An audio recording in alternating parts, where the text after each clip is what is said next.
بسم اللہ الرحمن الرحیم۔ ناظرین، پروگرام کرنٹ افیئر کے ساتھ آپ کا میزبان سید آصف علی حمدانی حاضر خدمت ہے۔ ناظرین، آج لندن سے یہ اطلاعات موصول ہو رہی ہیں کہ سابق وزیر اعظم اور صدر پاکستان مسلم لیگ نون جناب میاں محمد نواز شریف صاحب نے گرین سگنل دے دیا ہے کہ جلد از جلد الیکشن کی طرف جایا جائے، اور انہوں نے کہا ہے کہ یہ جو بجٹ پیش ہو گیا ہے اس کے بعد کیونکہ عوامی مشکلات میں مزید سامنا کرنا پڑے گا عوام کو، لہذا جتنی جلدی ہو سکے نئے الیکشن کی طرف جایا جائے تاکہ کم سے کم نون لیگ کی جو ہے وہ ریپوٹیشن پہ اثر پڑے، کیونکہ یہ جتنا بھی ابھی مہنگائی کا جو پریشر ہے یہ سارا نون لیگ پہ نزلہ جو ہے وہ گر رہا ہے، کیونکہ ظاہری بات ہے پرائم منسٹر جو ہے وہ میاں شہباز شریف صاحب ہیں، تو اس حوالے سے یہ جو بھی ابھی اقدامات حکومت کرے گی وہ سب نون لیگ کے کھاتے میں جائیں گے۔ ایک دو جو ہے وہ اہم ایشوز کے اوپر جو ہے وہ ترامیم ہونی ہے، اور اس ترامیم کے بعد یہ جو ہے یہ نگران سیٹ اپ کی طرف جو ہے وہ فوراً ایک گرین سگنل دے دیا گیا ہے کہ نگران سیٹ اپ کی تیاری کریں، اور ایک دو جو لا ہیں اس میں جو امینڈمنٹ کرنی ہے وہ شاید اگلے چند روز میں امینڈمنٹ ہو جائیں گی۔ بجٹ پہ بحث کے بعد یہ اگلا جو ہفتہ ہے بڑا اہم ہے، اور اس کے بعد کیونکہ بجٹ کے جو فگرز بتائے گئے ہیں یا جو بجٹ کے لیے معاملات کیے گئے ہیں، جیسے ایجوکیشن کے حوالے سے یا ڈیولپمنٹ کے حوالے سے 800 ارب روپے جو ہے وہ ڈیولپمنٹ کے حوالے سے رکھا گیا ہے اور باقی معاملات کے حوالے سے رکھا گیا ہے، لیکن پرابلم اتنے بڑے بڑے ہیں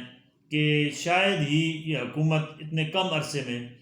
عوام کو کوئی خاطر خواہ ریلیف دینے میں کامیاب ہو۔ یہ بڑا مشکل کام ہے، کیونکہ ظاہری بات ہے ایک طرف اکانومی کی صورتحال بہت خراب ہے، دوسری طرف جو ہے مہنگائی پورے عروج پہ پہنچ چکی ہے جسے کنٹرول کرنا حکومت کے بس کا کام نہیں ہے، اور خصوصی طور پہ ایک محدود مدت کی حکومت کا کام نہیں ہے، کیونکہ غیر ملکی قرضوں کا بوجھ جو ہے وہ ایک دفعہ پھر ہمارے اوپر ڈالا جا رہا ہے۔ آئی ایم ایف سے نیا معاہدہ جو ہے وہ تقریباً آخری مراحل میں ہے، اسی لیے یہ جو ہے چیزوں کی قیمتیں، پیٹرولیم مصنوعات کی قیمتیں اور باقی اشیاء کی قیمتیں، کیونکہ ظاہری بات ہے جو آئی ایم ایف ہے وہ بغیر گارنٹی کے اور بغیر جو ہے وہ اپنی شرائط کے وہ کبھی بھی پاکستان کو قرضہ دینے کو تیار نہیں ہے۔ تو کیونکہ ہم ایک مقروض ملک ہیں، ایک ہم سمجھ لو کہ کشکول ہر وقت ہم نے اٹھایا ہوا ہے، تو ایک بات تو طے ہے کہ جب تک یہ ہم کشکول نہیں پھینکیں گے، اپنی عیاشیاں اور اپنی جو ہے وہ اس وقت جو ہے وہ جو نمود و نمائش ہے اس کو نہیں چھوڑیں گے،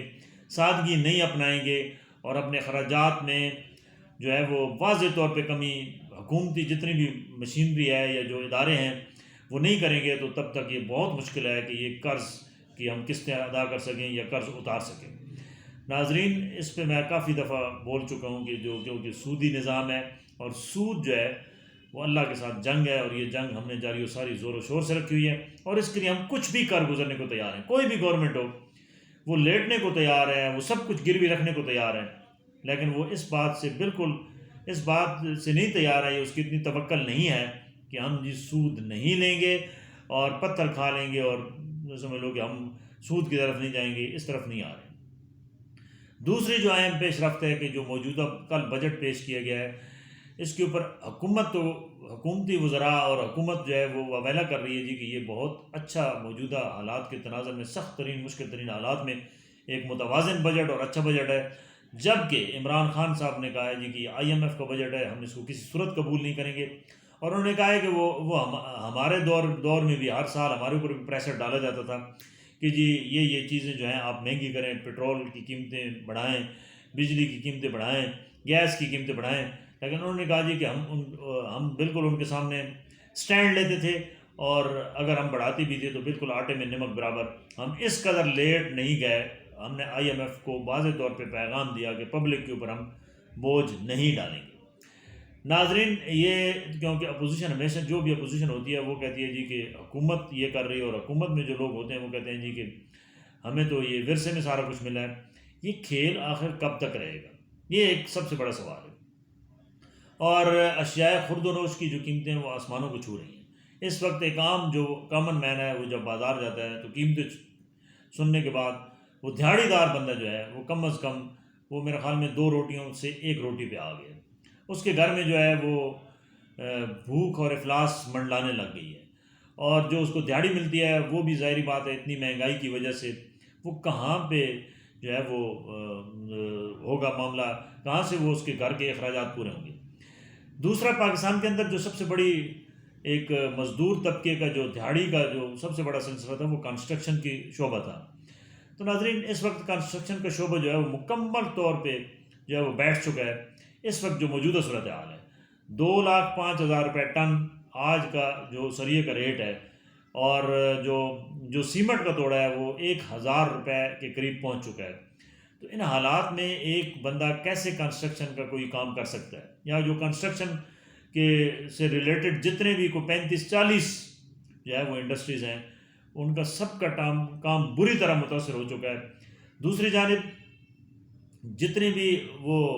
مینوفیکچرز ہیں، ان کو سب سے بڑا پرابلم یہ آ رہا ہے کہ 8 گھنٹے سے لے کر 14 گھنٹے تک بجلی نہیں ہوتی، تو ان کے کارخانے کیسے چلیں گے؟ اور وہ ہاتھ پہ ہاتھ رکھ کے بیٹھے ہیں، آرڈرز پکڑے ہوئے ہیں، اور ان کو شدید ایک سمجھ لو کہ ذہنی اضطراب کا شکار ہیں، اور ان کا کوئی رستہ نہیں مل رہا ہے۔ ایک قسم کا ہمارا انڈسٹری کا پہیہ بھی جو ہے وہ اس وقت بالکل رکا ہوا ہے اور نہ چلنے کے برابر ہے، کیونکہ ظاہری بات ہے جب مینوفیکچرنگ رکے گی تو ہماری جو درآمدات ہوں گی، برآمدات ہوں گی، اس کے اوپر بہت برا اثر پڑے گا۔ ترسیلات جو ہیں وہ نہیں ہوں گی، تو ظاہری بات ہے اس ملک کا نظام کیسے چلے گا؟ کب تک ہم یہ ادھار پہ اور سود پہ جو ہے وہ اس معیشت کو چلائیں گے؟ یہ کبھی بھی ایسا ممکن نہیں ہے۔ جو مرضی آپ پلاننگ بناتے رہیں، جو مرضی کرتے رہیں، جب تک آپ کی مقامی انڈسٹری اور جب تک آپ کا مقامی جو وہ طور پہ ریونیو اکٹھا کرنے والے جو ادارے ہیں وہ کام نہیں کریں گے، متحرک نہیں ہوں گے، تو بیرونی قرضوں سے کچھ نہیں ہوتا ہے۔ جب تک ہماری اندرونی طور پہ ہماری جو ہے وہ امپورٹ اور ایکسپورٹ جو ہے وہ نہ بڑھے تو کچھ بھی نہیں ہو سکتا۔ خصوصی طور پہ ایکسپورٹ پہ زور دیا جائے اور امپورٹ کو بند کیا جائے۔ دوسری جانب یہ ایک اور جو چیز سامنے آ رہی ہے کہ جتنے بھی کاروبار ہیں، جو خصوصی طور پہ دکاندار طبقہ ہے، تاجر برادری ہے، وہ سراپا احتجاج ہیں کہ ان کے اوپر ایک فکس ٹیکس لگایا جا رہا ہے۔ چھوٹی دکان پہ 3,000 روپے، بڑی دکان پہ 10,000 روپے فکس۔ اور وہ یہ بھی تجویز اس بجٹ میں دی گئی ہے کہ یہ جو ٹیکس ہے یہ ان سے اس کے اوپر بجلی کے بلوں کے اندر اس کو ایڈجسٹ کریں تاکہ یہ لوگ ادا کریں، ورنہ یہ نہیں کریں گے۔ تو یہ تاجر برادری میں شدید قسم کا غم غصہ ہے، اور وہ کہتے ہیں ہم کسی صورت بھی یہ قبول نہیں کریں گے اور نہ ہی ہم ادا کریں گے۔ گورنمنٹ اس پہ نظر ثانی گورنمنٹ کو کرنی چاہیے، اور یہ بجٹ سے یہ ٹیکس کلیکشن کا کسی نے بھی اگر ان کو مشورہ دیا ہے تو وہ ان کا دشمن ہے، خیرخواہ نہیں ہے اس حکومت کا، کیونکہ تاجر برادری جو ہے وہ ریڑھ کی ہڈی کی حیثیت رکھتی ہے۔ اور ایک جو عام تاجر ہے وہ بیچارہ پہلے ہی کرونا اور مختلف ادوار میں اس کے ساتھ جو ہوتا رہا ہے، وہ نشیب و فراز پچھلے 3 سال کا ابھی تک اس کا جو ہے وہ جو کاروبار بری طرح متاثر تھا وہ ابھی تک بحال نہیں ہوا، کہ اوپر سے اس کے اوپر جو ہے وہ ٹیکسز کی بھرمار کی جا رہی ہے۔ اور یہ بہت بڑا سمجھ لو کہ المیہ ہوگا اگر یہ تاجر برادری بھی سڑکوں پہ آ گئی، کنسٹرکشن مشینری کے لوگ بھی، جو کنسٹرکشن سے ریلیٹڈ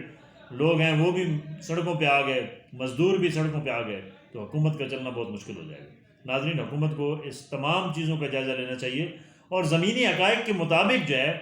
وہ بجٹ کے اندر امینڈمنٹ کرنی چاہیے، اور تاجروں کو جتنے بھی تحفظات ہیں ان کو دور ہر صورت میں کرنا چاہیے، تب جا کے حکومت کا پہیہ بھی چل سکتا ہے اور عوام کو بھی ریلیف مل سکتا ہے۔ اللہ تعالیٰ سے دعا ہے کہ اللہ تعالیٰ اس وطن عزیز کے اوپر اپنا خصوصی فضل رحم کرے۔ بہت شکریہ، اللہ تعالیٰ آپ کا